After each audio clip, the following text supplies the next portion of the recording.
एक प्रश्न बहुत ज़्यादा आता है कि हमारे देश का नाम क्या है। ठीक है ना। कल क्योंकि आप लोगों ने संविधान पढ़ा होगा, तो संविधान में हमारे देश का क्या नाम है? संविधान है किसी को मालूम? इंडिया बोलते हैं मोस्ट भारत में। हाँ, यूनियन ऑफ इंडिया। उसमें लिखा है इंडिया दैट इज भारत। ठीक है ना। यही उल्लेख है। अब हालांकि इसमें अब जो बात चल रहा है, कुछ लोग कह रहे हैं इसमें संशोधन किया जाए। ठीक, लेकिन आप लोगों को एक बात बता दें फैक्ट की, कि जब सिकंदर का आक्रमण हुआ भारत पर, तो उस समय भारत में किसी प्रकार की अखंड, जो खंडित रूप में था भारत, उसको अखंड रूप में संयोजित करने की किसी प्रकार की संकल्पना नहीं थी। लेकिन जब जो है तक्षशिला विश्वविद्यालय में वहाँ के एक आचार्य थे चाणक्य, ठीक है, उन्होंने जब सिकंदर के बारे में जाना समझा कि एक तूफान की तरह आ रहा है जो सभी देशों को नेस्तनाबूद कहते हुए भारत की ओर बढ़ रहा है, इसी चक्कर में वो जो है उस समय का सबसे जो प्रसिद्ध भारत का जो सबसे मजबूत शासक था, जिसका नाम था हाँ ठीक। आप लोगों को एक चीज और बता दें, कहीं कहीं धनानंद और कहीं कहीं धनानंद, एक ही व्यक्ति के नाम। ठीक, और ये जो है नंद वंश का दूसरा शासक था। ठीक है ना।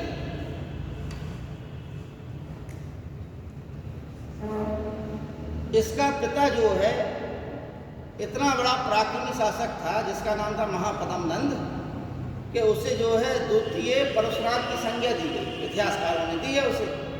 ठीक, क्योंकि उसने अन्य जो महाजनपद थे उनको जीतने का कार्य किया। ये जो है 8 भाई थे, उसमें सबसे ज्येष्ठ था महापद्म नंद का लड़का। हालांकि जब नंद वंश का आएगा तो बताया जाएगा। और इसका वास्तविक नाम जो है सुमाल्य था। क्या नाम था? सुमाल। ठीक, ये जो है एक जो बहुत बड़े अनुसंधान कहते हैं लोग बाग, वहाँ उन किताबों में मिलती हैं ये बातें। बकाया जनरल किताबें आप कोई भी खरीद लें, उसमें नहीं मिलेगा कहीं भी। ठीक है ना।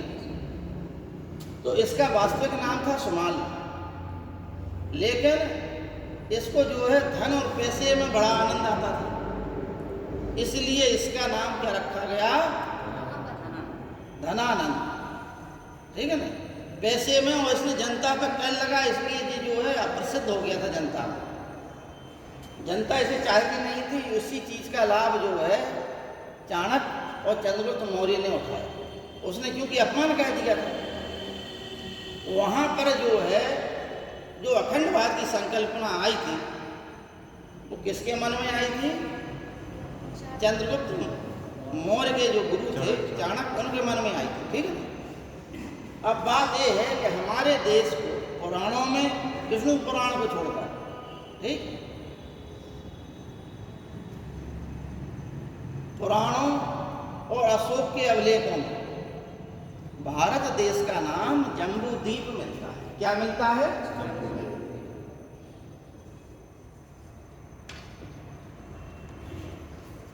ठीक है। इसके भारत के अनेकों नाम हैं।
देखिए जो बच्चों,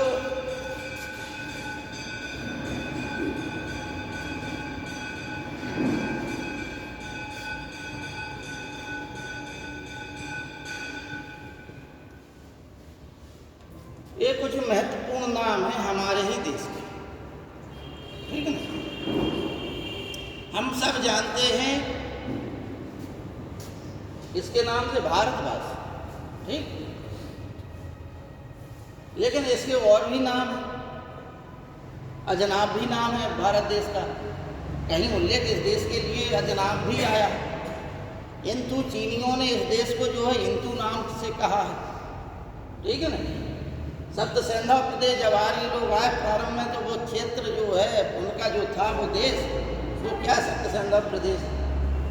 बढ़ते चले गए वहाँ से तो ब्रह्मवत हो गया, आर्यवत हो गया, मध्य देश हो गया, और यूनानियों ने से इंडिया नाम दिया, और फारसियों ने से हिंदुस्तान नाम दिया, ठीक है ना। अब जम्बू द्वीप क्योंकि रामायण काल आप उठा के देखें तो उस समय जो है सप्त महाद्वीप की संकल्पना थी, ठीक है ना। जिस प्रकार से आज जो है भूगोल में आप लोग पढ़ेंगे, पृथ्वी पर कितने महाद्वीप हैं? 8। अब प्रामाणिकता नहीं मिली है, अभी 7 है, एक 8वां मिला है, फिर उसे प्रामाणिकता नहीं मिली है। पृथ्वी पर मिल गया। हाँ, जीलैंडिया है, वहाँ न्यूजीलैंड के नीचे मिला है, कुछ बाहर निकला है, जीलैंडिया नाम उसका मिला है पूरी तरह। हाँ, थोड़ा ऊपर आ गया, तो बहरहाल वो भविष्य की बात है। 7 है अभी तो। तो बहरहाल 7 ही हैं, सब लोग 7 जानते हैं, ठीक।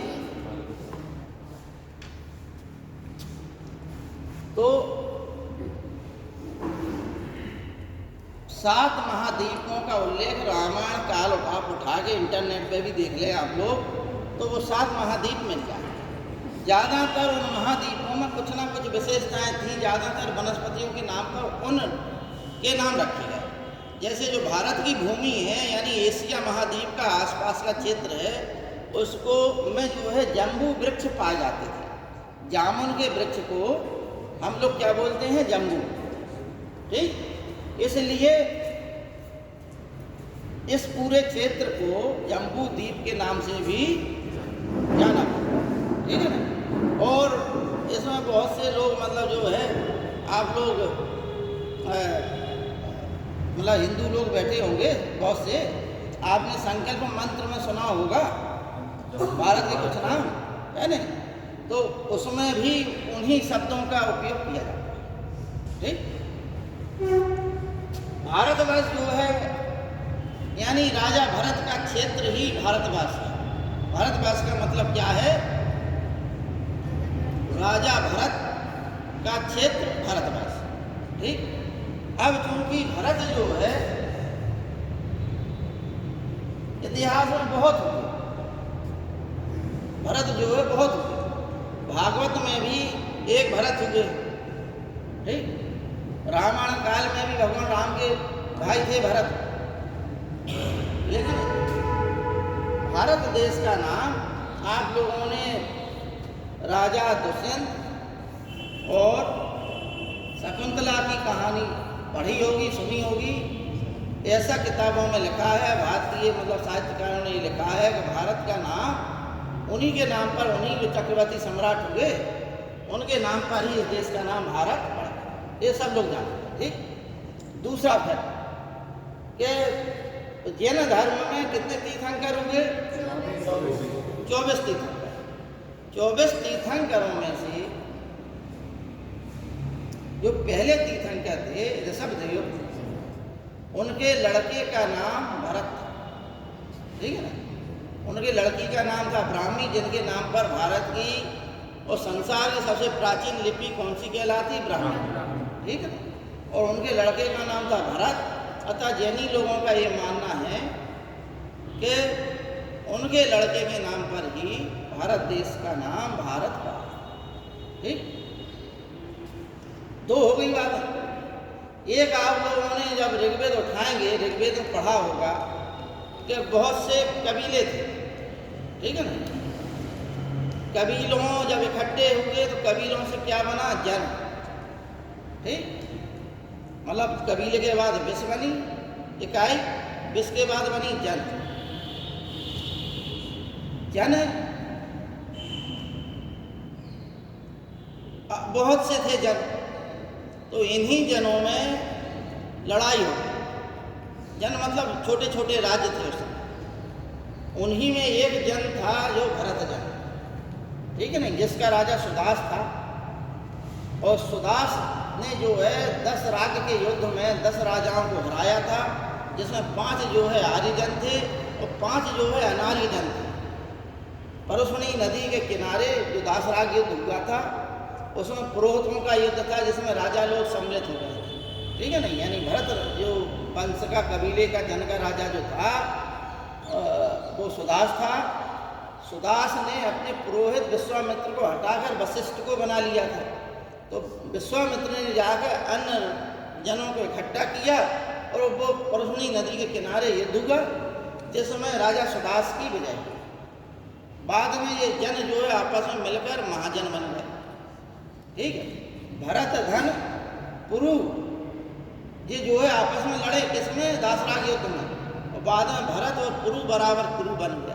जो महाभारत युद्ध में जो कुरु वंश है, कौरवों का जो वंश है, वो भरत और पुरु जो ऋग्वेद में लड़े आपस में, अंत में दोनों जन मिल गए और जन से महाजन बन गए, ठीक है ना। तो इस प्रकार से भारत का नाम हम लोग इस प्रकार से जानते हैं। समझ में आ गई आप लोगों को, ठीक है ना। इंडिया यूनानियों ने नाम दिया, ठीक। यूनानियों को हम ग्रीक भी कहते हैं, क्योंकि यूनान भी एक समृद्ध संस्कृति थी, ग्रीक की संस्कृति थी। और बहुत सी चीज़ें जो है उनसे हम लोगों ने सीखी। पतंजलि ने भी अपने महाभाष्य में उन यूनानियों का उल्लेख किया। गार्गी ने भी अपने ग्रंथों में उनका उल्लेख किया। यहाँ तक कि लिखा कि जो हम लोगों ने ज्योतिष की शिक्षा ली है वो यूनानियों से ली, ठीक है नहीं। सिकंदर के साथ यूनानी जो है भारत की भूमि पर आ गए थे। और बाद में जो है भारत का जो तक्षशिला वाला भाग है, पाकिस्तान अफगानिस्तान वाला भाग है, पाकिस्तान से ऊपर का भाग, यहाँ पर ये लोग बस गए थे। तो इन्हें जो है जो भारत में बस गए थे वो भारत में ही शासन करने लगे थे, छोटे छोटे राज्य स्थापित कर लिए थे। इनको इतिहास में हिंद यूनानी कहते हैं। इन्हीं ने भारत में सर्वप्रथम सोने के सिक्के चलाए थे, ठीक है नहीं। और भी तमाम चीज़ों में इनका जो है हम लोग ऋणी हैं, इसलिए इनके बारे में कहा जाता है कि यद्यपि यूनानी जो है बर्बर है लेकिन पूजनीय है, क्योंकि हमने ज्योतिष की शिक्षा इन्हीं से प्राप्त की है, ठीक है। इसमें एक जो था सुकरात था, सुकरात का शिष्य प्लेटो हुआ, प्लेटो का शिष्य अरस्तु हुआ और अरस्तु का शिष्य सिकंदर, ठीक है ना। ये जो है 4 गुरु शिष्यों की ऐसी परंपरा थी जो इतिहास में हमेशा के लिए अमर हो गए। इतने महान जो है विद्वान लोग थे कि जो जैसे अरस्तु है तमाम विज्ञानों का, तमाम शास्त्रों का ज्ञाता कहा जाता है नहीं। प्लेटो भी जो है उसके विचार बहुत ज़्यादा इस प्रकार के थे। और जो महाभारत हमारे यहाँ लिखी गई उस शैली का जो जन्मदाता है वो कौन है? प्लेटो, ठीक है ना। सुकरात की शैली भी वही थी जो महाभारत की शैली है, लेकिन सुकरात क्या है कि वो पढ़ा लिखा नहीं था, बस फक्कड़ टाइप का था और कहीं भी मार्केट में खड़ा हो गया, परिवार वाले कुछ मतलब नहीं था, खाया पिया और खड़ा हो गया। और बस दास ने क्या कहता था, जो लोग आ गए अपना चौराहे पे बैठ गया, जो लोग आए उनसे वार्तालाप करता था। तो वार्तालाप शैली में ही जो उसके बाद में उसके जो शिष्यों ने लिख दिया, तो प्लेटो ने उनको लिखा था वही वार्तालाप शैली।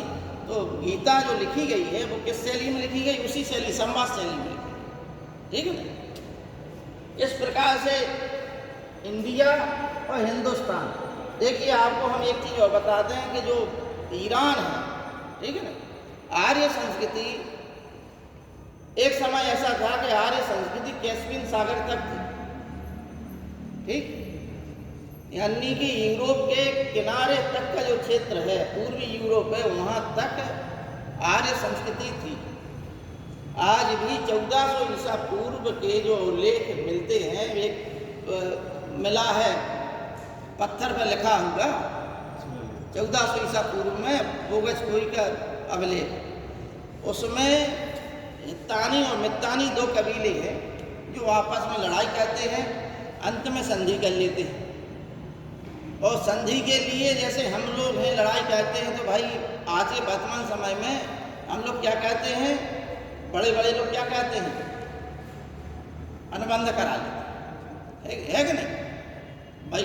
जैसे मान लो भारत और चीन के बीच में शांति वार्ता का प्रस्ताव होगा तो उसे क्या कहते हैं, पंचशील सिद्धांत। उसका उल्लंघन कोई देश नहीं करता, लेकिन प्राचीन समय में ऐसी कानून की व्यवस्था थी नहीं। व्यक्ति का विश्वास जो है ईश्वर पे था कि ईश्वर के नाम पे हम गलत नहीं करें, इसलिए उन लोगों ने अपने देवताओं की सौगंध खाई। और वो देवता कौन थे, देखिए आप लोग ध्यान दें, तुर्की में आज जो वर्तमान तुर्की देश है वहाँ पर बोगज कोई नामक स्थान पर एक पत्थर पर लिखा हुआ अभिलेख मिला है। 1400 ईसा पूर्व का है वो अभिलेख, और उस अभिलेख में 4 देवताओं का उल्लेख है, इंद्र, मित्र, वरुण और नासक। ठीक, इंद्र, मित्र, वरुण और नासक, ये 4 देवता जो है ऋग्वेद के भी प्रमुख देवता हैं। इंद्र, ऋग्वेद का सबसे बड़ा देवता कौन है, इंद्र, ठीक है ना। मित्र और वरुण जो है एक दूसरे के सहायक हैं। ऋग्वेद आप पढ़ेंगे तो एक दूसरे के सहायक हैं, ठीक। तो और नासक तो कहते हैं अश्विनी कुमार, यानी इन्हें जो है ऋग्वेद में भारत के सबसे प्राचीन वेदों की संज्ञा, सबसे प्राचीन इंजीनियरों की संज्ञा दी गई। ये पुल भी वो जहाज भी बना लेते थे, ये लोगों का इलाज भी कर लेते थे, जिन्हें अश्विनी कुमार कहते हैं। उन देवताओं की सौगंध खाई गई। ईरान जो है यहाँ पर आर्य संस्कृति का एक बहुत बड़ा केंद्र था। जिस प्रकार भारत में गढ़ था उसी प्रकार से ईरान में भी गढ़ था। हुआ क्या कि जिन्हें हम यहाँ पर भारत में जिन्हें हम पूजा करते हैं देवता के रूप में, और असुरों को हम बुरा मानते हैं, इसके विपरीत जो है ईरान में है, वहाँ पर जो है देवता बुरे हैं और असुर जो है अच्छे हैं, वो पूजनीय है। इसलिए असुरों का जो देवता है वो वहाँ सबसे बड़ा देवता कौन हो गया, वरुण, जिसे अहुर मजदा कहा गया, ठीक है ना। भारत में उसे ऋतस्य गोपा भी कहा गया, यानी ऋत का नियम। जब ऋग्वेद पढ़ाया जाएगा तो ये सब चीज़ें आ जाएंगी, लेकिन बताने का मतलब ये है कि जो ईरान है वो आर्य संस्कृति का बहुत बड़ा केंद्र था। जिस प्रकार से भारत का प्राचीन ग्रंथ ऋग्वेद है, उसी प्रकार से ईरान का एक प्राचीन ग्रंथ कौन सा है, जैन अवेस्ता, ठीक है ना। और उसमें भी वही शब्द हैं जो ऋग्वेद में शब्द हैं। और आप लोग आश्चर्य करेंगे, भाषा वैज्ञानिकों ने, भाषाविद वैज्ञानिकों ने जब अनुसंधान किया भाषा के आधार पर, तो पता चला कि एक ही शब्द से निकले हुए अनेक शब्द हैं। आप दूर चले जाएंगे तो शब्द में क्या है, थोड़ा बहुत अपभ्रंश हो गए, वो दूसरे रूप में परिवर्तित हो जाता है, लेकिन निकला हुआ है वो एक ही शब्द से। जैसे भारत में प्राचीन समय में पितृ कहा जाता था पिता, ठीक है ना, पितृ। आगे चल के वो क्या हो गया, दूसरे देश में पितर हो गया, पितर से क्या हो गया, पादर हो गया, पादर से फादर हो गया। उसी प्रकार से रोम में सोने का सिक्का चलाया रोम वालों ने, जिसका नाम था क्या, दिनारियस। रोम वालों ने सिक्का चलाया सोने का, जिसका नाम रखा उन्होंने दिनारियस। दिनारियस अरब देश में आकर क्या हो गया, दीनार, ठीक। और हमारे देश में आते आते उसका नाम दीनार से क्या हो गया, दाम। तो कहने का मतलब ये है कि भाषा की दृष्टि से भी इन चीज़ों का हम संबंध स्थापित कर सकते हैं कि व्यक्ति का जो है वह जन्म स्थान कहाँ है, कहाँ से कौन सी चीज़ें निकली। तो वही ईरान है, इन लोगों ने सिंधु को हिंदू कहा, सिंधु नदी को, और इस प्रकार से इस देश का नाम हिंदुस्तान है, ठीक है ना। और इसलिए हिंदुस्तान में रहने वाले लोग हिंदू कोई जो है जाति नहीं है। जैसे बुंदेलखंड में जो भी रह जाए वो क्या हो जाए, बुंदेलखंडी हो जाएगा। पूर्वांचल में रहने वाला पूर्वांचली हो जाता है। महाराष्ट्र में यानी कि शिवाजी के पूर्वज भाग के जब चित्तौड़ पर अलाउद्दीन खिलजी ने आक्रमण किया तो कुछ शिवाजी के पूर्वज भागकर कहाँ आ गए, दक्षिण भारत। उन्होंने दक्षिण में जो है छोटी मोटी सैनिकों की नौकरी कर ली, और वो चूंकि किस क्षेत्र में थे, मरहटा क्षेत्र में, इसलिए वो मराठे हो गए। अगर वही जो है वहाँ रहते तो राजस्थानी राजपूत कहलाते। तो क्षेत्र विशेष में आप भी यदि कहीं बस जाएं तो उस क्षेत्र का, जैसे मान लो कानकुब्ज यानी कन्नौज का नाम है प्राचीन नाम, ठीक है नहीं, सम्राट हर्षवर्धन थे उस समय इसका नाम राजपूत काल में कानकुब्ज था इसका नाम, ठीक। कानकुब्ज में अब क्योंकि राजनीति सत्ता का केंद्र बन गया है इसलिए इसे बना दिया था, तो यहाँ पर जो ब्राह्मण बस गए वो कानकुब्जी ब्राह्मण हो गए। क्षेत्र विशेष के आधार पर ही लोगों का नाम भौगोलिक क्षेत्र के नाम पर उस समुदाय का नाम हो जाता। इसी प्रकार से ईरानियों ने इस देश को नाम क्या दिया, हिंदुस्तान, और हिंदुस्तान में रहने वाले लोग क्या हो गए, हिंदू, ठीक। इसलिए ये तो राजनीति की बात है कि भाई ये हिंदू और ये अलग, ये धर्म के अलग, लेकिन सही बात यह है कि जिस भूमि पे आप रह रहे हो उस भूमि को हिंदुस्तान कहा किसने, ईरानियों ने। और इसलिए इस स्थान पर रहने वाला प्रत्येक व्यक्ति उनके ईरानियों के हिसाब से हिंदू ही है। हाँ, ये अलग बात है कि आपका जो धर्म है वो सनातन धर्म है, किसी का इस्लाम धर्म है, किसी का पारसी धर्म है, किसी का बौद्ध है, किसी का जैन, ठीक है ना। तो ये बच्चों जो नाम है, इन नाम का भी अपना कभी कभी पूछ लिया जाता है परीक्षा में, तो एक चीज़ हमने ये बता दिया, ठीक है नहीं। लिखना हो तो लिख लीजिए आप लोग, नहीं फिर इसके पश्चात जो है पाषाण काल के कुछ आप लोगों को बताया था, कुछ चीज़ें लिखा देंगे, और कुछ ताम्र पाषाण काल के भी कुछ स्थान है। तो परीक्षा में आता क्या है, स्थान आता है, उस स्थान का प्रदेश पूछ लिया जाता है, ठीक है ना।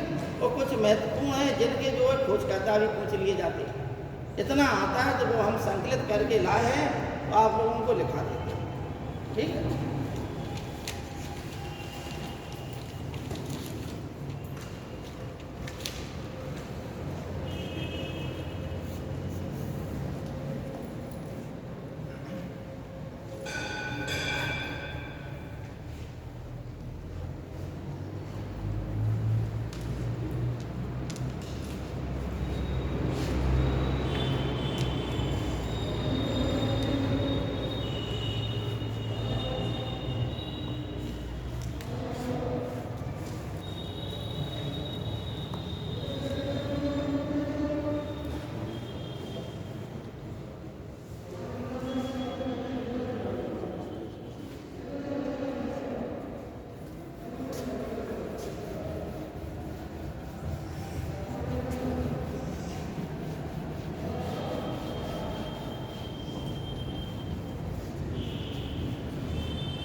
देखिए विभाजन हमने करके बता दिया था आप लोगों को।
इसमें पूर्व पाषाण काल यानी पाषाण काल को 3 भागों में बांटा गया। पूर्व पाषाण काल, मध्य पाषाण काल, नवपाषाण काल।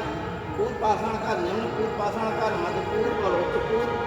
निम्न पूर्व पाषाण काल को जो है उपकरणों के आधार पर चापर, चापिंग या पेबल भी बोलते हैं इसे, और इसे हैंडेक्स, ठीक है ना।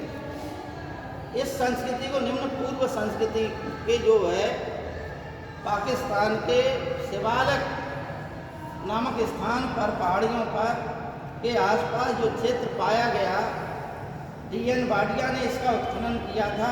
इसे सोहन नदी घाटी की संस्कृति के नाम से भी जाना जाता है।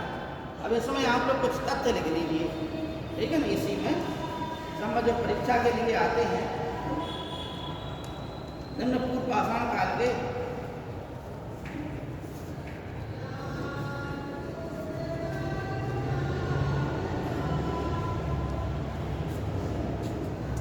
आप लोग हेडिंग डाल लीजिए निम्न पूर्व पाषाण काल, उसमें स्थान लिखा रहा है। तो आसान तरीके से अगर नोट्स लिखते तो और हाँ बेटा, मतलब शेड्यूल से नोट्स बनते हैं, जैसे कि अब पाषाण काल से मतलब नोट्स टाइप बनवा देते तो और अच्छा। अभी जैसे आप मतलब ओरल ज़्यादा बताते हैं, रिटर्न में कम होता है, तो कुछ चीज़ें जब हमें कभी रिवाइज भी करनी है अगर खुद की वाली मतलब बुक से अलग, वही तो हम लिखा है, ये अभी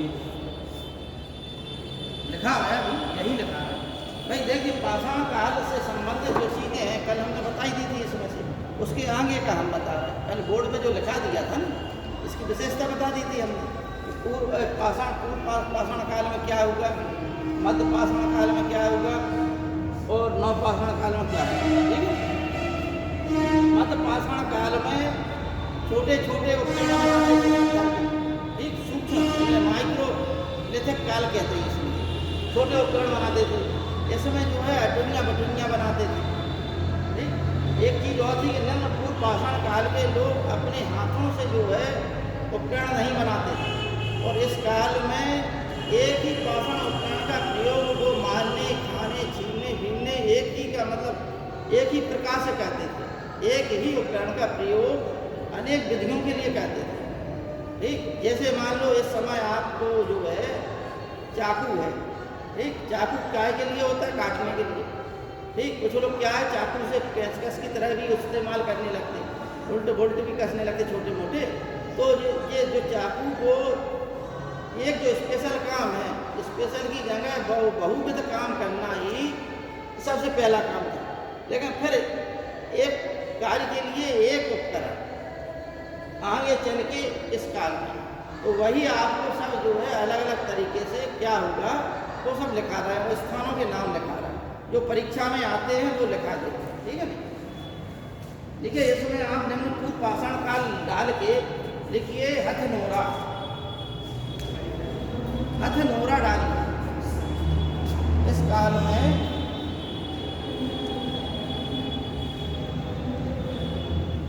हथनोरा एक स्थान था,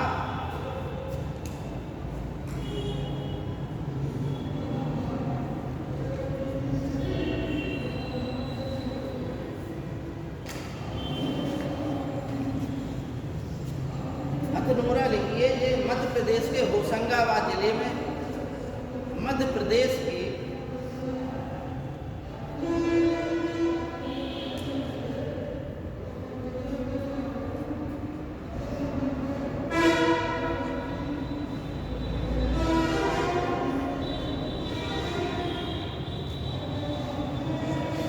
यहाँ पर जो है मानव कंकाल मिले,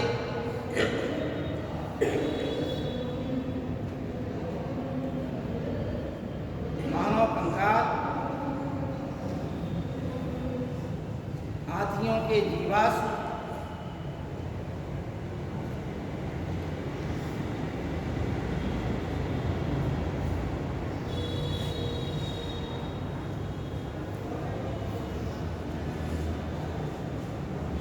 और जो भारत में सबसे पुराने पशुओं के जीवाश्म मिले हैं वो भी इसी कालखंड में मिले, नर्मदा नदी के किनारे, ठीक है ना। देखिए पशुओं के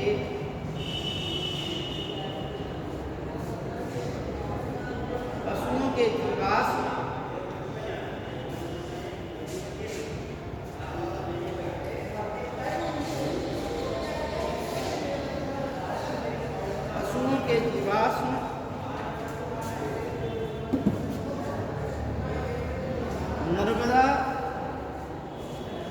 पशुओं के जीवाश्म नर्मदा नदी के किनारे सर्वप्रथम मिले।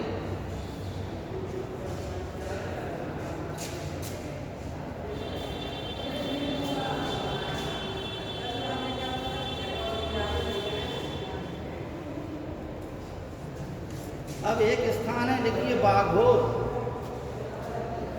बाघोर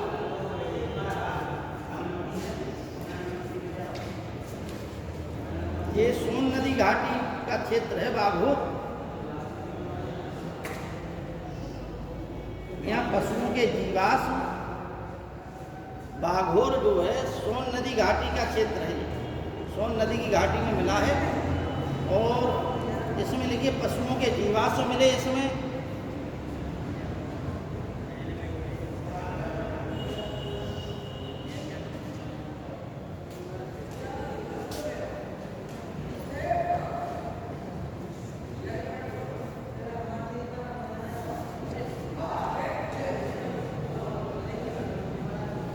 ये दो स्थान मध्य प्रदेश के और हैं, नरसिंहपुर और सीहोर। ये सब निम्न पूर्व पाषाण काल के हैं। नरसिंहपुर और सीहोर कहाँ के हैं? ये मध्य प्रदेश के। ये मध्य प्रदेश लिख दीजिए, दोनों स्थान लिख के आगे लिख दीजिए मध्य प्रदेश।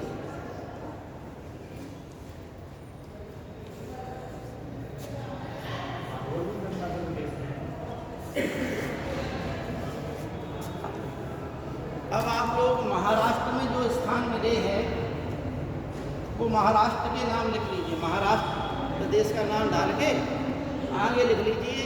महाराष्ट्र में लिखिए बोरी,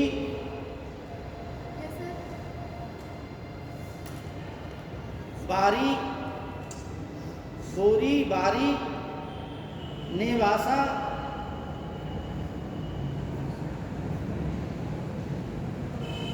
भदने, भदने,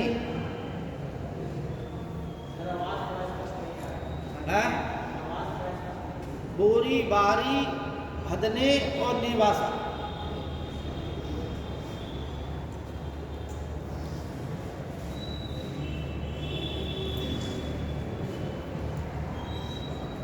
अब तमिलनाडु,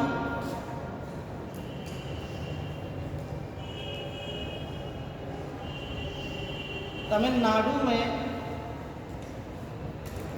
जो स्थान मिले हैं उन स्थानों के नाम लिख लीजिए आप लोग। तमिलनाडु में जो स्थान मिले हैं निम्न पूर्व पाषाण काल के, देखिए पल्लवरम, पल्लवरम,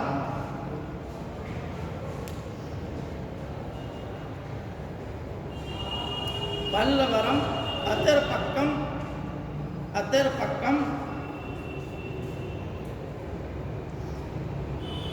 बदमदुरे, बदमदुरे,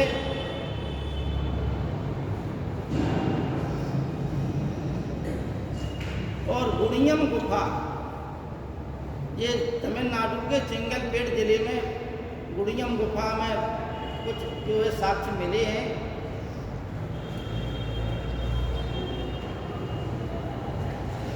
विशेषकर वही पाषाण उपकरण सब जगह मिले हैं, इसलिए उसी आधार पर स्थानों की खोज की गई। अब पश्चिम बंगाल के लिख लीजिए आप लोग। पश्चिम बंगाल के जो स्थान हैं, पश्चिम बंगाल में लिखिए वाकोड़ा, वाकोड़ा, वाकोड़ा, सिंहभूम। पश्चिम बंगाल के है ये स्थान, सिंहभूम,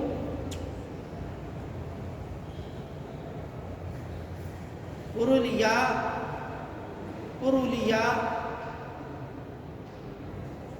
मिदनापुर।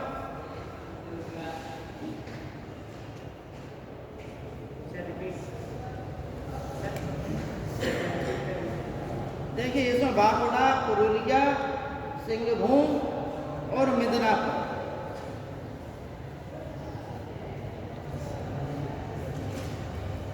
अब आप लोग हेडिंग डालिए मध्य पूर्व पाषाण काल।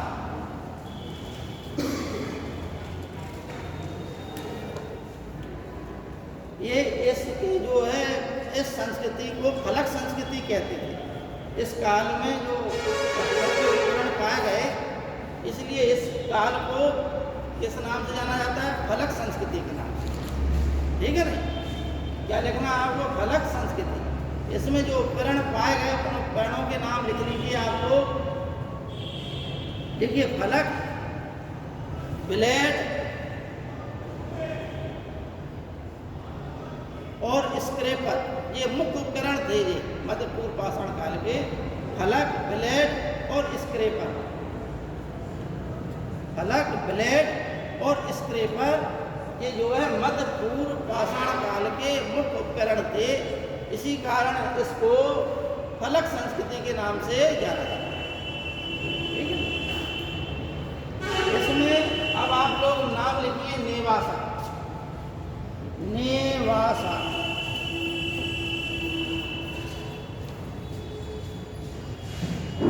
नेवासा महाराष्ट्र में है। ये ब्रैकेट में लिख लीजिए महाराष्ट्र।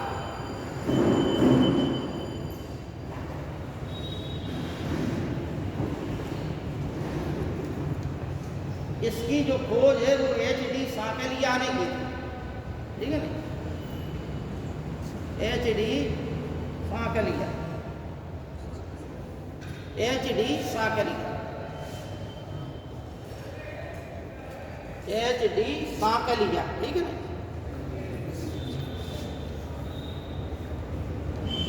अब बच्चों एक चीज ध्यान आ गई हमें, तो हम थोड़ा पीछे को जा रहे हैं, फिर आगे बढ़ा। ठीक, हमें ये आ गई कि एक चीज़ हमने आपको थोड़ी सी इसमें और जोड़ना चाहिए। क्या? हमने ये बताया कि भारत का नाम कैसे कैसे पड़ा, लेकिन एक चीज़ बताना भूल गए कि भारत का भारतीय चीज़ों में कैसे, मतलब जैसे पुराणों में जम्बूद्वीप के रूप में आया है, लेकिन हमने कहा कि विष्णु पुराण में उसका उल्लेख किस रूप में आया? भारतवर्ष के। ठीक है ना? उत्तरम यत्र समुद्रश्च हिमाद्रश्च दक्षिणम बस तद भारतम नाम भारतीय यत्र संतति। ठीक, ये किस में आया? विष्णु पुराण में आया है इसका उल्लेख। यानी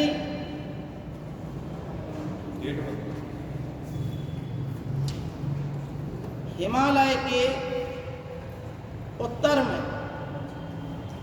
ठीक, और समुद्र के दक्षिण में जो बीच का क्षेत्र है उसे भारतवर्ष कहते हैं, और इसकी संतति को भारतीय कहते हैं। किसमें आया? विष्णु पुराण। ठीक, इसका जो है भारतवर्ष के रूप में लिखित प्रमाण किसमें, किस ग्रंथ में आता है? ग्रंथ की बात हो गई विष्णु पुराण की। अब आइए अभिलेख। तो खारवेल का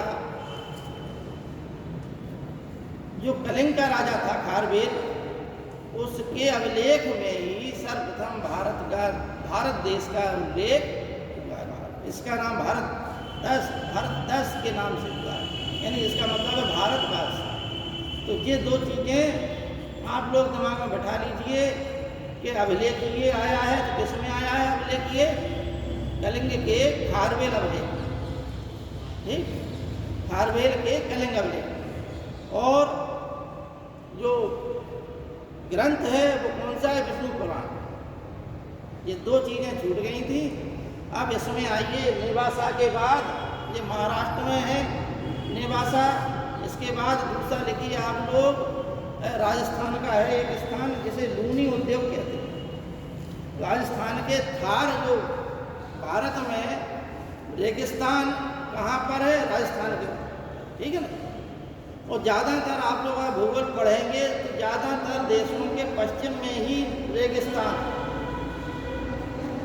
कभी भी देखिए आप, ज़्यादातर जो है रेगिस्तान कहीं भी जहाँ भी है वो क्या है कि पश्चिम को ही है ज़्यादातर रेगिस्तान।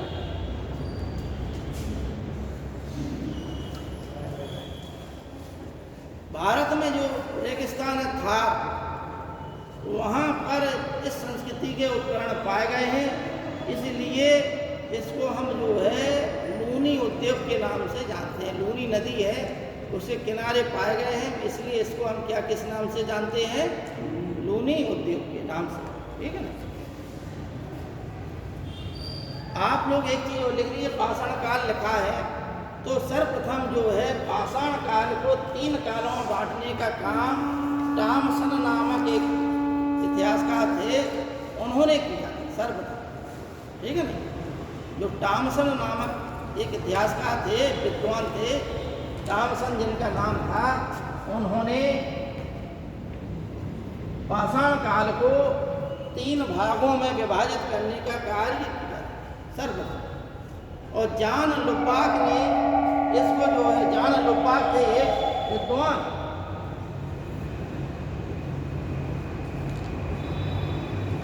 उन्होंने नवपाषाण काल को व्याख्या की थी कि नवपाषाण काल क्या है। तो नवपाषाण काल शब्द और नवपाषाण काल की व्याख्या जो है जान लुपाक ने की।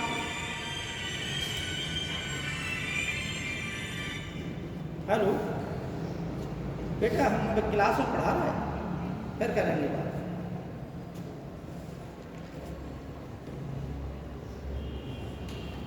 अब आप लोग लिखिए, इसी काल में मध्य पूर्व पाषाण काल का लिखा रहे थे हम।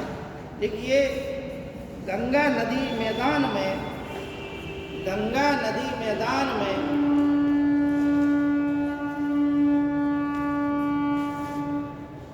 गंगा नदी मैदान में मानव सभ्यता के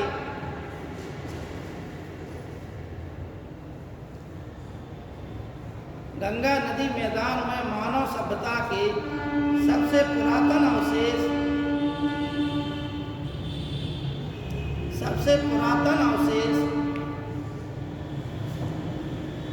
कालपी उत्तर प्रदेश से मिले। कालपी उत्तर प्रदेश से मिले। जानते होंगे, बहुत से लोग जानते होंगे कालपी। कौन नहीं जानता है? हम लोग जानते हैं। कालपी काय के लिए प्रसिद्ध है भाई? किस रूप में कालपी का? खाली आपने क्षेत्र के नाम से सुना है और किसी नाम से? इतिहास में क्या है? हाँ, रानी लक्ष्मीबाई कालपी में नहीं मारी गई। कालपी में युद्ध लड़ा था, जहाँ हार गई थी हीरो से, ठीक है ना। और बताइए। हाँ, ये इतिहास की बात। अकबर जो है सम्राट जा रहे थे, तो वहाँ पर वो ठहरे। तो वहाँ पे जैसा है, कोई भी राजा महाराजा के आदि मंत्री लोग कहीं ठहरते हैं, तो कुछ लोग प्रबुद्ध लोग आ जाते हैं। तो बीरबल का नाम असली नाम क्या है? महेश दास पांडे, ठीक है ना। और तानसेन का नाम रामतनु पांडे, ठीक है ना। तानसेन ने अपना धर्म परिवर्तन करा लिया, ठीक। लेकिन बीरबल ने अपना धर्म परिवर्तन नहीं किया था और 1585 में कश्मीर में युद्ध लड़ते हुए मारा गया था। यूसुफ जाग ने लड़ा था, लेकिन ये अपनी तार्किक क्षमता के कारण बड़ा प्रसिद्ध था। तुरंत मतलब ऑन स्पॉट जवाब देने के लिए प्रसिद्ध था। दूसरी बात है, आप इतिहास की दृष्टि से और एक चीज़ बता दें कि ये कालपी वही क्षेत्र है जहाँ पर महाभारत काल की घटना का प्रादुर्भाव हुआ, ठीक। कालपी के पास ही पारासर नामक गांव है, जो पारासर ऋषि यानी एक टाइम था नदी के किनारे द्वीप था, उसी के आसपास पारासर ऋषि का जो है आश्रम था। कालपी के पास ही, कालपी की नदी के इस तरफ कालपी है यमुना नदी के किनारे, और उस तरफ पारासर गांव है। तो वहाँ वो केपटों का गांव है, आज भी गांव है वो केपटों का। तो वहीं पर जो है उसी के पास में पारासर ऋषि रहते थे, आश्रम था। तो सत्यवती जो है केवटों की पुत्री थी, ये केवट की पुत्री थी। तो उनका जो है उन्हीं के संयोग से सत्यवती और पारासर ऋषि के संयोग से ही जो है वेद व्यास जी का जन्म हुआ। अंत में सत्यवती जी ने ब्याह नहीं किया, उनके पिता झाड़ गए कि तुम साधु संत महात्मा, तुम हमारी पुत्री का भरण पोषण नहीं कर पाओगे। जबकि पारासर ऋषि ने क्या किया था? पारासर ऋषि ने ये किया था कि ये केवट लोग मछुआरे मछली पकड़ते थे, तो सत्यवती के शरीर से मछलियों की दुर्गंध आती थी, ठीक है भाई। आप जैसे क्षेत्र में रहेंगे, इत्र बेचेंगे तो इत्र की आएगी, है ना। तो वो मछलियाँ पकड़ा पकड़ी का काम करते थे, तो उनके शरीर से मछलियों की दुर्गंध आती थी। तो पारासर ऋषि ने मंत्र शक्ति से ऐसा किया काम के जो है उनके शरीर से बदबू हट गई और सुगंध आने लगी। अब उनका जो पिता था वो सुंदर थी सत्यवती, पिता अड़ गया कि बोले नहीं हम तो जो है कि तुमसे नहीं करेंगे शादी। अब क्योंकि वो गर्भ से थी तो संतान को जन्म देने के पश्चात वो जो है चली गई। वो लड़का जो है काले बाण का होगा, इसलिए उसका नाम जो है क्या रखा गया, कृष्ण। द्वीप पर जन्म होगा, नदी का द्वीप था इसलिए उसका नाम रख दिया कृष्ण द्वैपायन। और वो विद्वान बहुत बड़ा होगा, वेदों का उसने विस्तार किया, वेदों को लिपिबद्ध किया, संहिताबद्ध किया, इसलिए उसका पूरा नाम क्या हो गया, कृष्ण द्वैपायन वेद व्यास। ठीक है ना। तो ये जो है कालपी की कुछ ऐसी चीज़ें हैं कि जहाँ पर जो है महाभारत काल का प्रादुर्भाव यहीं से प्रारंभ माना जाता है। और कालपी से में ही जो है बीरबल का माना जाता है। कालपी से ही जो है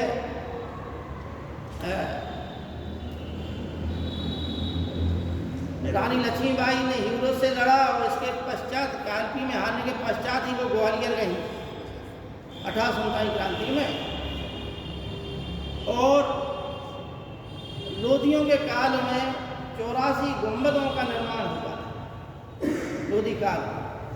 ठीक है, आप मतलब कभी भी बस से जाएंगे तो ऑन रोड आपको 84 गुंबद दिखाई देंगे, लेकिन वो सही रूप से संरक्षण नहीं मिलने के कारण वो सब खंडहर होते जा रहे हैं। आला उदल का भी जो है महल किला था, आज उसकी छतों के ऊपर वृक्ष हो गया है, छतें टूट गई हैं उनकी। ठीक है ना। तो ये जो है संरक्षण सही रूप से नहीं मिल पाने के कारण खराब हो जाते हैं। फतेहपुर सीकरी गए तो वहाँ देखा कि पूरा जो है कि वृक्ष हो गया है उसमें। यहीं जो भैरागढ़ का किला है यहाँ भी जगह जगह जो है वृक्ष हो गया है। बाउंड्री पे कैसे बनाई गई इन चीज़ों को, कितनी मेहनत से बनाई गई, और उसमें अगर वृक्ष हो गया है तो वो क्या है, उनकी जड़ें प्रवेश करेंगी और वो दीवारों को फाड़ देंगी, अंत में वो खंडहर हो जाएगा। तो कालपी में ही सबसे पहले ये अवशेष पाए गए गंगा नदी। एक आपको हमने बताया था बांधा में एक समय था जब भारत में जो है शुतुरमुर्ग पाए जाते, बहुत समय था। ठीक है ना। उन शुतुरमुर्ग के अंडों पर चित्रकारी का प्रमाण जो है सबसे प्राचीनतम प्रमाण बांदा की केन नदी के किनारे पाए। ठीक, शुतुरमुर्ग के अंडे पर चित्रकारी। आगे का काल आपको पढ़ाएंगे, वो पूर्वपाषाण काल में शायद है। और लेकिन शुतुरमुर्ग के अंडे पर मानव के चित्रकला का यानी मनुष्य का चित्र बनाया गया, वो जो है पाटने महाराष्ट्र से। ये नवीन तत्व हैं, अभी पहले नहीं थे, 8-10 साल पहले, ये अभी जुड़ गए, नए तत्व आए। ठीक है ना, खोज होती रहती है तो ये नए तत्व जुड़ गए हैं। अब इसी में आप लोग लिखिए, गंगा वाला हो गया। अब आप लोग हेडिंग डालिए उच्च पूर्व पाषाण काल।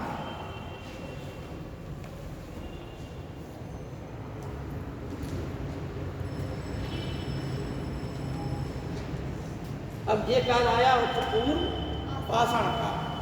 उच्च पूर्व पाषाण काल का मनुष्य भी कच्चा मांस खाता था। ठीक है ना। और लिखिए इसकी क्या विशेषताएं थी इस काल में, क्योंकि अब यहाँ से कुछ ना कुछ मनुष्य क्रियाविधि आगे को बढ़ी। तो इसमें कुछ आप लोग तथ्य लिख लीजिए और स्थान लिख लीजिए। देखिए, प्रत्येक कार्य के लिए विशेष उपकरण इस काल से प्रारंभ हुआ। ठीक, अभी तक एक ही उपकरण से अनेकों काम करता था मनुष्य, लेकिन अब इस काल से क्या होगा कि प्रत्येक कार्य के लिए विशेष उपकरण।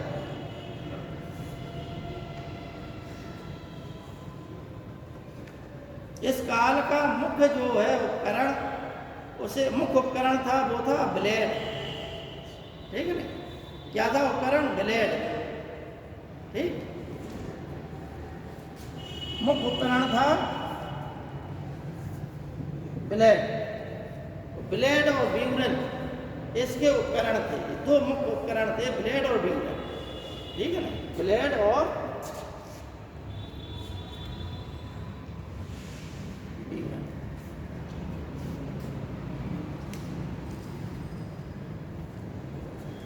इसमें लिखिए बेलन घाटी से ही, बेलन घाटी जो है कहाँ पाई जाती है? ये इलाहाबाद, ठीक, घाटी से ही सबसे पहले, बेलन घाटी से ही सबसे पहले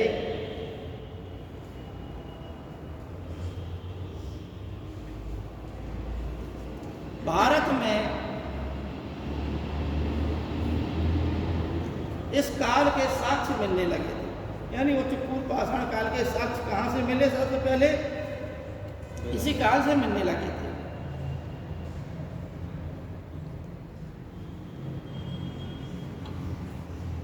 इसी काल में सर्वप्रथम होमोसेपियंस मानव प्रकट, यानी होमोसेपियंस अगर किसी काल में आया तो वो कौन सा काल था? उच्च पूर्व पाषाण काल, होमोसेपियंस।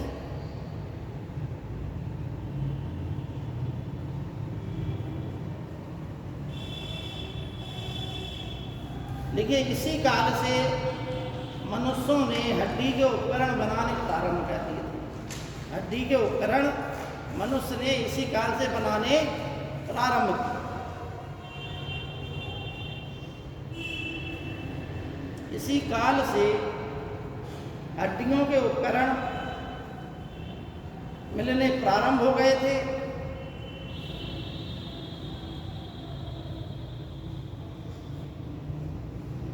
और ये सर्वाधिक संख्या में, यानी हड्डियों की जो उपकरण है अधिक मात्रा में कहाँ से पाए गए? तो ये सर्वाधिक संख्या में आंध्र प्रदेश के मुच्छतला चिंतामणुगावी,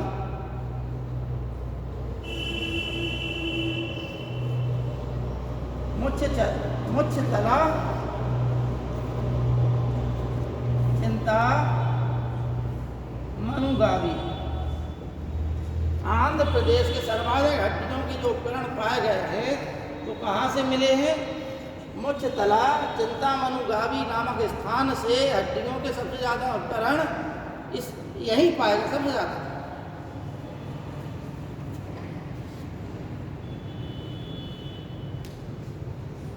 वहीं इसके आगे लिखिए, वहीं बेलन घाटी के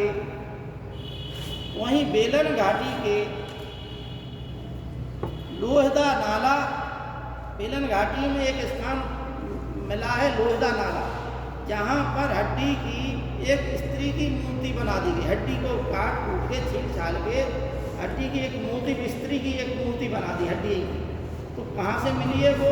बेलन घाटी के लोहदा नाला नामक क्षेत्र से मिली।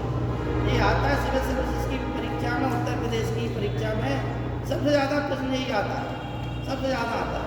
हड्डी की निर्मित स्त्री की मूर्ति कहाँ से पाई गई? तो लोहदा नाला नामक स्थान से।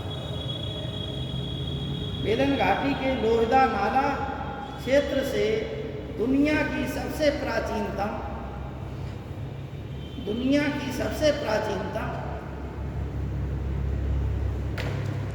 अस्थि निर्मित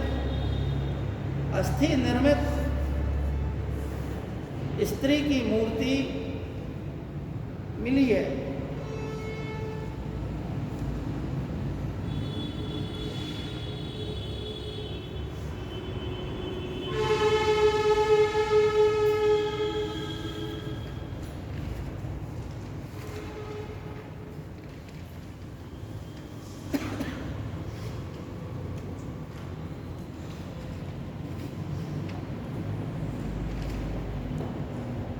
अब इसमें इस काल में हल्का सा चित्रकला का विकास हुआ, लेकिन चित्रकला अपनी सही रूप में मध्य पाषाण काल से आई थी। लेकिन यहाँ पर चित्रकला का प्रारंभ हो गया था। अभी हमने शतुर्मुर्ग वाली बात बताई थी, तो शतुर्मुर्ग वाला इसी काल में चित्रकला हुई थी, ठीक है नहीं? तो इसमें लिखिए आप लोग चित्रकला का विकास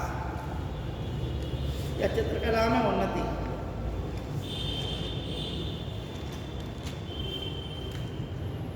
यही काल चल रहा, उत्तर पूर्व पाषाण काल का ही काल चल रहा।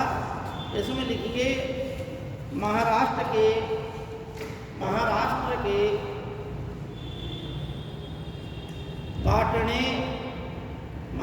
के पाटने मेहता खोड़ी, महाराष्ट्र के पाटणे, मेहता खोड़ी, चंदेसाल, मेहता खोड़ी के बाद चंदेसाल और रामनगर। मेहता खोड़ी, चंदेसाल और रामनगर ये महाराष्ट्र में है। यहाँ पर जो है शतुरमुर्ग के अंडों पर चित्रकारी के प्रमाण मिले। यहाँ से शतुरमुर्ग के अंडों पर चित्रकारी के प्रमाण मिले।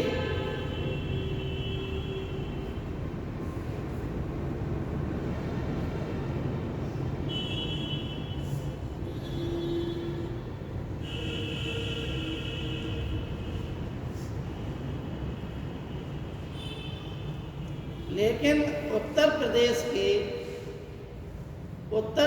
के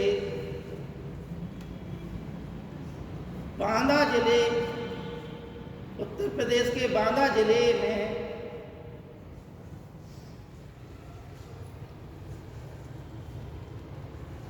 केन नदी घाटी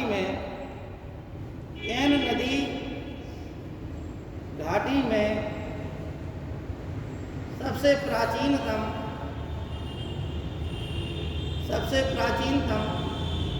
शतुरमुर्ग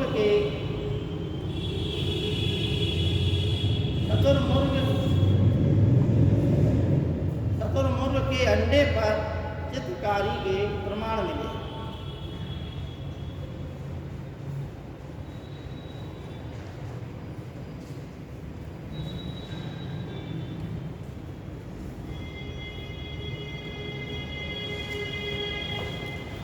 इसी में लिखिए कि शतुरमुर्ग के अंडे पर मानव चित्रकारी, शतुरमुर्ग के अंडे पर मानव चित्रकारी का प्रमाण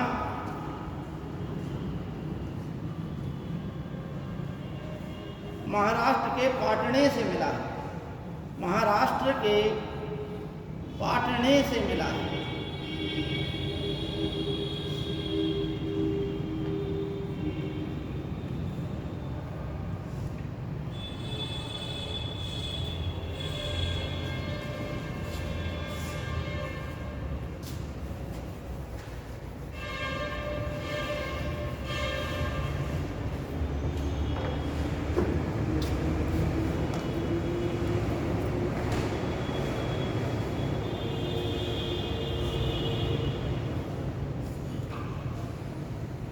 ये बिलासपुर गांव जो है आंध्र प्रदेश में है। यहाँ पर चूल्हे के सबसे प्राचीनतम अवशेष पाए गए। ठीक है ना, यदि भारत में कहीं भी पाए गए चूल्हे के सबसे प्राचीन अवशेष तो यहीं पर पाए गए। तो ये लिख लीजिए बिलासपुर गांव आंध्र प्रदेश, भारत में चूल्हे का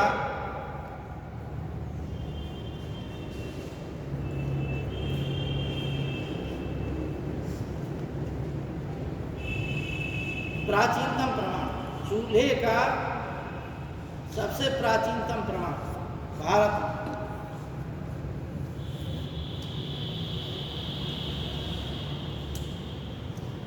देखो बच्चों,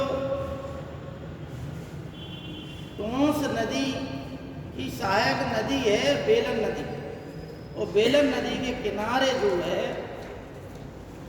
पूर्व पाषाण काल, मध्य पाषाण काल और नव पाषाण काल के स्थल पाए गए। तीनों कालों के स्थल पाए गए।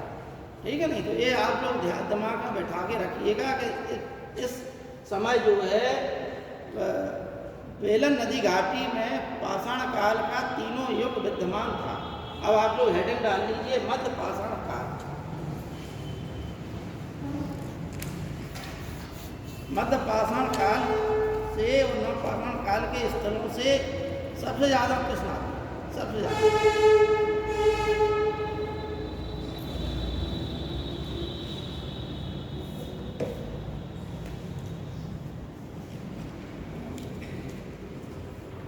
देखिए मध्य पाषाण काल की, जैसा कि हम कल बता चुके थे कि मध्य पाषाण काल तक मनुष्य की क्या विशेषता होगी। यह जो है मध्य पाषाण काल का मनुष्य अपने लोगों को दफनाने में लगा था। ठीक है। मध्य पाषाण काल का मनुष्य अपने विचारों को अभिव्यक्त करने लगा था, कैसे? चित्रकारी आदि के माध्यम से। तो इस काल में बहुत ज़्यादा, इस काल के जो भी हैं, अच्छा, इस काल का मनुष्य का विकास इतना हो गया था कि अब जो है बड़े बड़े पत्थर के उपकरणों की अपेक्षा उसने छोटे छोटे पत्थर के उपकरण बनाना प्रारंभ कर दिया मध्य पाषाण काल में। इसी मध्य पाषाण काल में मनुष्य ने पशुओं को जो है जानवर जो थे, पशु जो थे, उनको पालतू बनाना प्रारंभ कर दिया। तो ये मध्य पाषाण काल की महत्वपूर्ण विशेषता है। इसके कुछ स्थल है, कल हमने बताए थे, वो महत्वपूर्ण है, उसी में आप लोग आगे लिखिए।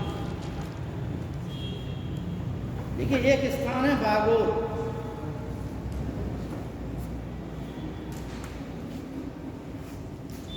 मध्य पाषाण काल का एक स्थान है बागोर।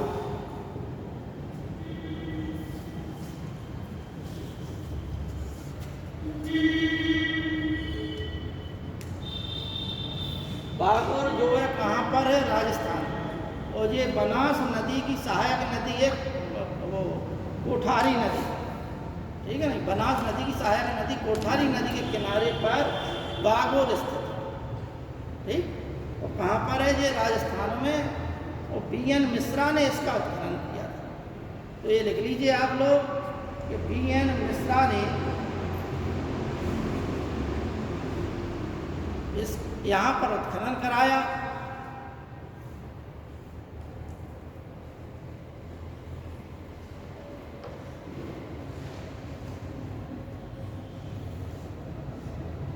और भारत में जितने भी मध्य पाषाण कालीन स्थल पाए गए हैं, उनमें सबसे बड़ा स्थल कौन सा है? बागोर। तो मध्य पाषाण कालीन भारत का सबसे बड़ा स्थल बागोर है। भारत का मध्य पाषाण कालीन सबसे बड़ा स्थल बागोर, लिख लीजिए।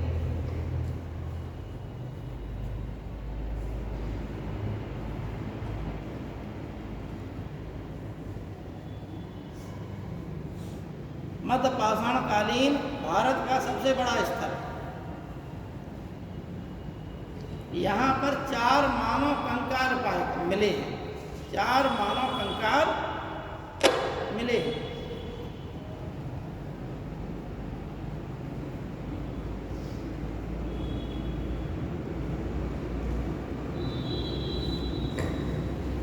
और एक कंकाल के गले में 36 गुरियों की एक माला मिली है। एक कंकाल के गले में 36 गुरियों की एक माला मिली है।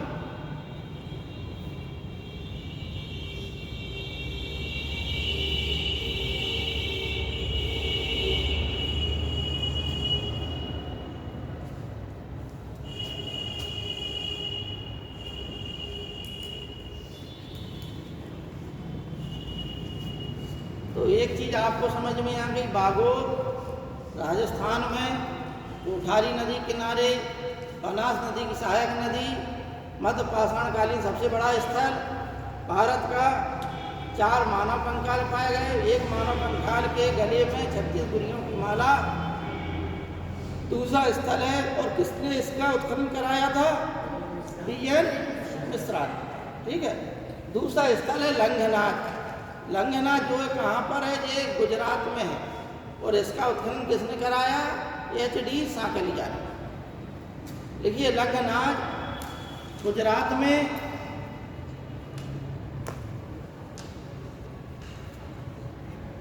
लंघनाथ गुजरात में, इसका उत्खनन HD साकलिया ने कराया।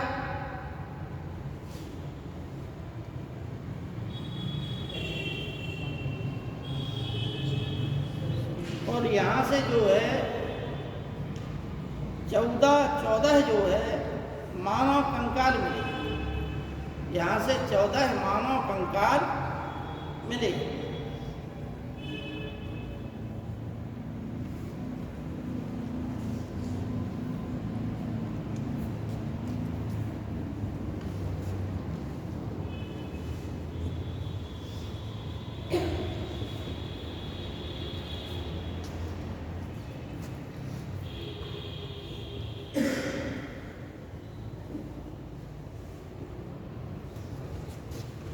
संगनकल्लू कर्नाटक में है मध्य पाषाणकालीन स्थल, और नागार्जुन कोंडा जो स्थल है वो आंध्र प्रदेश में। ये मध्य पाषाणकालीन स्थल है, तो ये दोनों लिख लीजिए आप लोग। उसी में वीरभानपुर है, वीरभानपुर, ये पश्चिम बंगाल में है, यह जो है आंध्रा में है। तो सीधा सीधा प्रश्न पूछ लिया जाता है परीक्षा में, ये स्थान दे दिए उनने और राज्य दे दिया मिलाने के लिए, या सीधा सीधा आपसे पूछ लिया कि पश्चिम बंगाल में मध्य पाषाणकालीन स्थल कौन सा है, तो वो कौन सा है स्थान? वीरभानपुर। क्या है? जाना जाइए।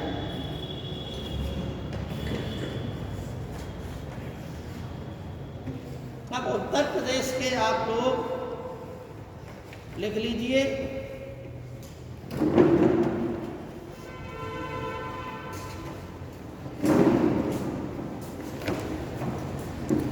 इसके मध्य पाषाण काल के बहुत से स्थल हैं। देखिए लाहौरा उत्तर प्रदेश के लिख लीजिए, बाद में कल हम लिखा देंगे इसके बारे में और क्या कैसा क्या है। स्थान लिख लीजिए, लिखिए लाहौरा देव, लाहौरा देव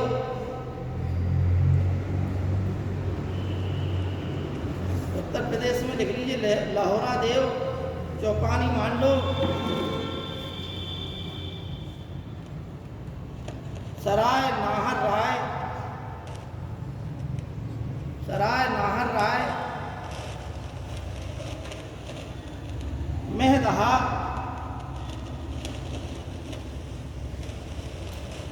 दमदमा, मेहदहा के बाद दमदमा,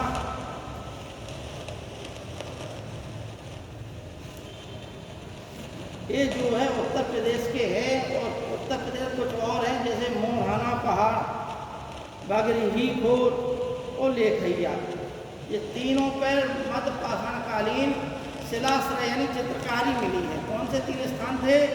मोरहना पहाड़, मिर्जापुर में जो मोरहना पहाड़, मोरहना पहाड़, बागरी खोर और एक है लेखैया, लेखहिया, लेखहिया, ठीक है ना। तो ये 3 जो है यहाँ पर उत्तर प्रदेश के हैं तीनों, और यहाँ पर चित्रकारी के प्रमाण मिले, ठीक है ना। इसी मध्य पाषाण काल में पशुपालन के, आपको कल हमने लिखा दिया था आदमगढ़, दिखाया था।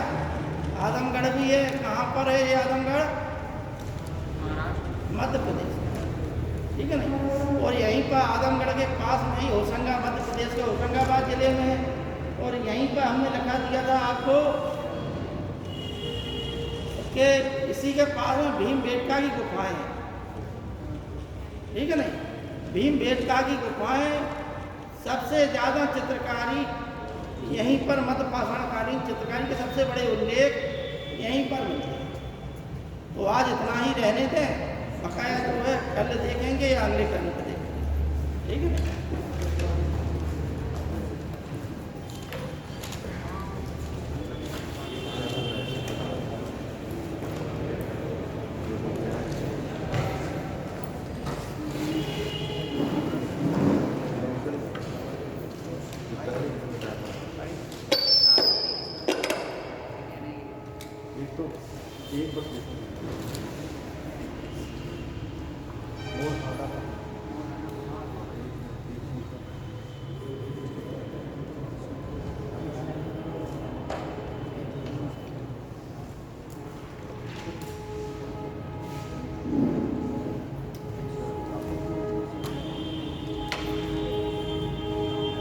आप लोगों तक आवाज पहुंच जाती पीछे आ जाती।